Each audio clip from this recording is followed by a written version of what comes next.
बिस्मिल्लाहिर्रहमानिर्रहीम। अस्सलामुअलैकुम। आप देख रहे हैं जायके का सफ़र विद अमरीन सुहेल।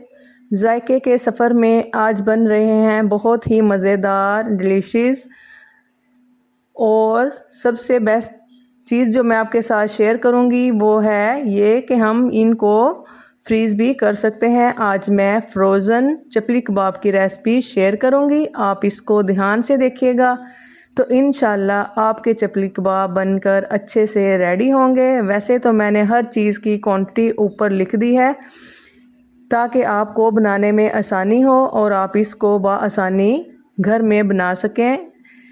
सारी चीज़ें मैं आपको पहले सारी चीज़ों का रिव्यू करवा दूं, उसके बाद हम अपनी रेसिपी को बनाना करेंगे स्टार्ट। ये है मैं मकई का आटा। सबसे पहले मैं मकई के आटे को थोड़ा सा रोस्ट कर लूं तवे पे या पैन पे, जिसमें भी आप इसको डालकर, ये मैं चूल्हे पे इसको रोस्ट कर रही हूं। और ये है हमारे पास 1 किलो कीमा और ये है सारे स्पाइसेस। हर चीज़ की क्वांटिटी मैंने ऊपर मेंशन कर दी है ताकि आप इसको देखकर अपनी रेसिपी को परफेक्ट बना सकें।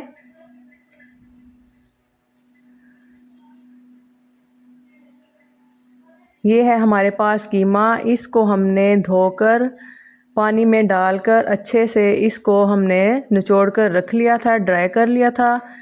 सबसे पहले हम पहनेंगे ग्लव्स, क्योंकि इसमें मैं डालूंगी सब्ज़ मिर्च, ये हमारे हाथों में भी लगेगी। ग्लव्स पहनने से ये हमारे हाथों में नहीं लगेगी।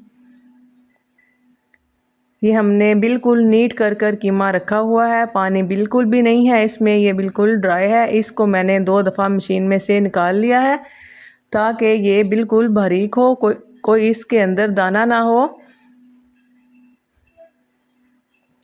ये हैं सारे स्पाइसेस जिनकी क्वांटिटी मैंने अभी आपको लिखवाई है। ये सारे स्पाइसेस सबसे पहले हम इस कीमे में डालेंगे। आप सेम इसी तरह चिकन का कीमा भी ले सकते हैं। ये जो मैंने हाथों से बारीक की है ये था अनारदाना, इसको मैंने हवन दस्ते में डालकर कूट लिया था। और ये है लेमन जूस, 3 मैंने लेमन लिए, लेमन को मैंने निचोड़कर उनका जूस निकाल लिया। और ये है अदरक, लहसुन और सब्ज़ मिर्च का पेस्ट।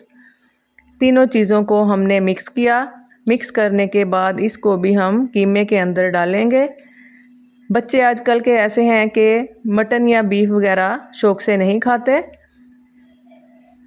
इसलिए आप उनको इस तरह की चीज़ें बनाकर दें ताकि वो आसानी से खा सकें। ये हैं प्याज, 3 से 4 मैंने प्याज लिए, इनको मैंने बारीक चॉपर में डालकर बारीक कर लें या किसी भी मशीन में जैसे आपको आसानी लगे। बारीक करने के बाद हम इनका पानी निचोड़ लेंगे।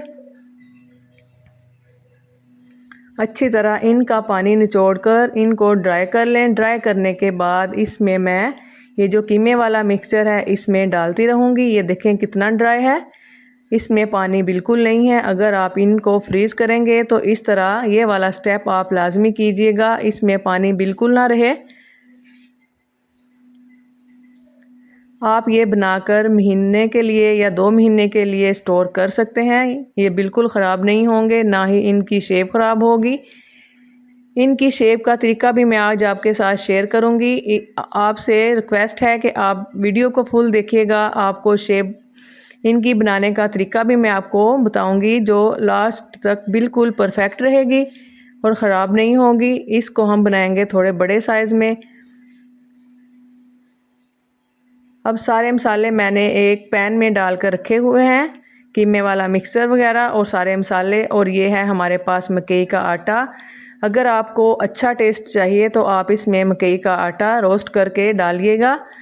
अब मैं इसको छान लूँगी। छानने के बाद फिर हम इसको इसमें डाल लेंगे ताकि इसमें कोई लम्स वगैरह ना रहे। इनको मैं स्पैचुला की मदद से अच्छी तरह दबा दबा कर छान लूँगी, क्योंकि इसमें गुठलियाँ बनी हुई हैं। अगर हम मकई का या बेसन वगैरह को रोस्ट करें तो उसमें मज़ीद गुठलियाँ बन जाती हैं, इसलिए आप इसको लाजमी छाना करें। वैसे भी आजकल बरसात का मौसम है, बरसात के मौसम में इस तरह की चीज़ों में सुंडियाँ वगैरह डल जाती हैं। इसलिए आटा हो या मैदा, सूजी, इन चीज़ों को आप लाजमी छान कर इस्तेमाल किया करें। इसको मैंने रोस्ट करने से पहले भी छाना था और ये मैं बाद में भी छान रही हूँ। ये हमारे पास मकई का आटा बिल्कुल नीट था, इसमें कोई सुंडी वगैरह नहीं थी। इसको मैंने 2 दफ़ा छाना है। 2 दफ़ा छानने के बाद इसको मैं डालूँगी इस मिक्सर के अंदर और मैं इसको हाथों की मदद से अच्छी तरह मिक्स कर लूँगी। आपने इसको कम से कम 10 मिनट तक मिक्स करना है। जितना अच्छा हम इसको मिक्स करेंगे उतने ही अच्छे हमारे पास चपली कबाब बनकर रेडी होंगे। ये जो मैं आपके साथ चपली कबाब की रेसिपी शेयर कर रही हूँ, ये बिल्कुल परफेक्ट है। इसको पहले मैंने ख़ुद बनाया था। ख़ुद बनाने के बाद मैंने सोचा क्यों ना ये रेसिपी मैं आपके साथ शेयर करूँ, ताकि आप भी ये बआसानी घर में बनाएं और एक ही दफ़ा में बनाकर इनको आप फ्रीज़ कर लें। जैसा कि आजकल गर्मी का सीज़न है, गर्मी बहुत ज़्यादा है, इसलिए आप एक ही दफ़ा गर्मी में किचन में खड़े होकर ये ज़्यादा सारे बना लें। ज़्यादा सारे बनाने के बाद आप इनको फ्रीज़ कर लें। जब भी आपका दिल चाहे आप इसको तवे पे डालें और तवे पे या पैन में डालकर फ्राई करें। मैं आपको लास्ट तक दिखाऊंगी कि मैं इनको किस तरह फ्राई करूंगी। आप मेरी वीडियो को फुल वॉच ज़रूर किया करें। मैं आपके साथ जो भी रेसिपी शेयर करती हूँ बिल्कुल परफेक्ट शेयर करती हूँ। पहले मैं ख़ुद बनाती हूँ, उसके बाद मैं आपके साथ शेयर करती हूँ। अब हमने ग्लव्स उतार लिए हैं क्योंकि अच्छे से मिक्सिंग नहीं हो रही थी। तकरीबन 5 से 6 मिनट हो चुके हैं इसको मिक्स करते हुए। मैं टोटली इसको 10 मिनट तक मिक्स करूँगी। टाइम देखकर मैंने इसको 10 मिनट तक मिक्स किया था। बर्तन आप थोड़ा सा बड़ा ले लें, मेरे पास बर्तन थोड़ा छोटा रह गया था।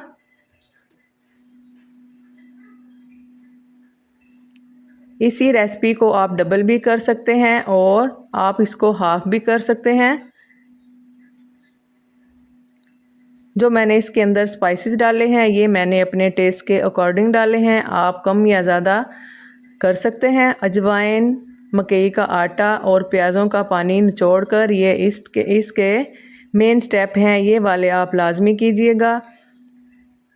पहले भी मैं आपके साथ चपली कबाब की रेसिपी शेयर कर चुकी हूँ। उसमें मैंने बनाए थे स्मोकी चपली कबाब, लेकिन वो मैंने फ्रीज़र का तरीका आपको नहीं बताया था कि आप उनको फ्रीज़र भी कर सकते हैं। ये जो मैं आपके साथ शेयर कर रही हूँ आप इनको तकरीबन महीना डेढ़ के लिए फ्रीज़ कर लें। वैसे तो ये रहेंगे नहीं, इतने मज़ेदार बनकर रेडी होंगे। इसकी मेजरमेंट मैंने की थी, तकरीबन 60 ग्राम का मैंने एक पेड़ा लिया था। सारे पेड़े मैंने 60 ग्राम के बना लिए थे।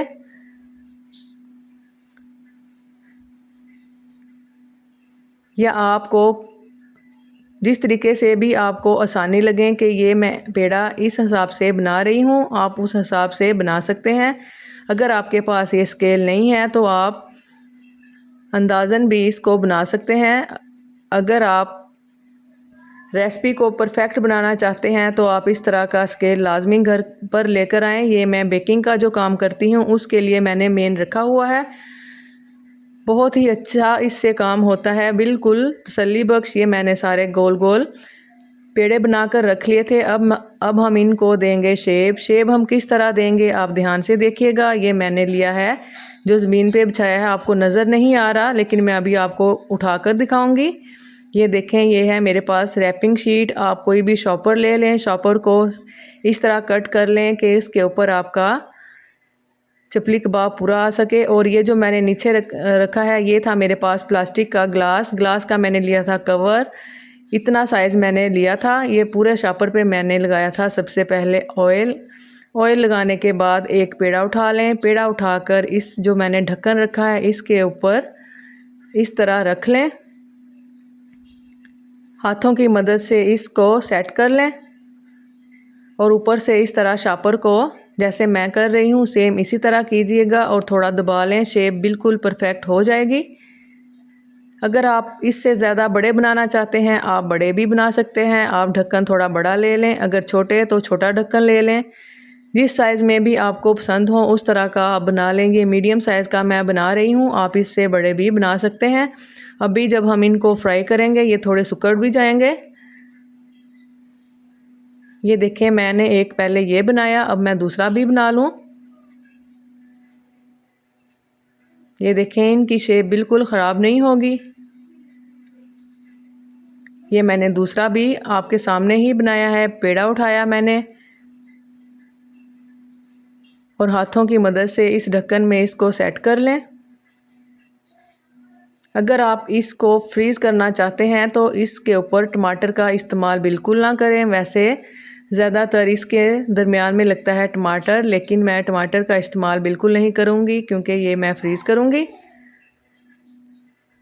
फ्रोज़न चपली कबाब बहुत कम लोगों ने बनाए हैं। मैंने बहुत कम लोगों के देखे हैं, वीडियोस भी मैंने देखी हैं, लेकिन बहुत कम लोगों ने बनाए हैं। मैंने सोचा कि ये बहुत ही परफेक्ट रेसिपी है, ये मैं आपके साथ लाजमी शेयर करूँगी ताकि आपको भी बनाने में आसानी हो जाए। ये मैंने 2 बना लिए। इस तरह मैं बनाकर ऊपर नीचे रख कर फ्रीज़ कर दूँगी, या आप चाहें तो पहले इस तरह अलग-अलग रख के इसको जमा लें, इस तरह जैसे मैंने जमाए हैं। ये मैंने ओवरनाइट के बाद मैं आपको चेक करवा रही हूँ, ये बिल्कुल जम चुके हैं। इस तरह करके मैं इनको ट्रे में से निकाल लूँगी और इनको मैं डालूँगी ज़िप लॉक बैग के अंदर। और जब भी दिल चाहेगा हम इसको निकाल लेंगे और इसको फ्राई करेंगे। इसकी आवाज़ सुनिएगा कितने अच्छे ये फ्रीज़ हो चुके हैं। अगर आपको मेरी वीडियो यहाँ तक अच्छी लगी हो तो आप मेरी वीडियो को लाइक, शेयर एंड सब्सक्राइब ज़रूर कीजिएगा। ये देखें, ज़िप लॉक बैग में डालने के बाद इनको मैं हाथों से इनकी हवा निकाल दूँगी, इनके अंदर एयर ना हो। फिर मैं इसको अच्छे से बंद कर दूँगी और इनको हम फिर दोबारा से फ्रीज़र में रख लेंगे। एक तो ये जगह बहुत कम लेंगे। अब ये मैं आपको फ्राई करके भी दिखाऊँगी। उम्मीद है आपको मेरी ये चपली कबाब की रेसिपी अच्छी लगी होगी। अगर लगी हो तो मुझे कमेंट बॉक्स में लाजमी बताइएगा। दुआओं में याद रखिएगा। अल्लाह हाफिज़।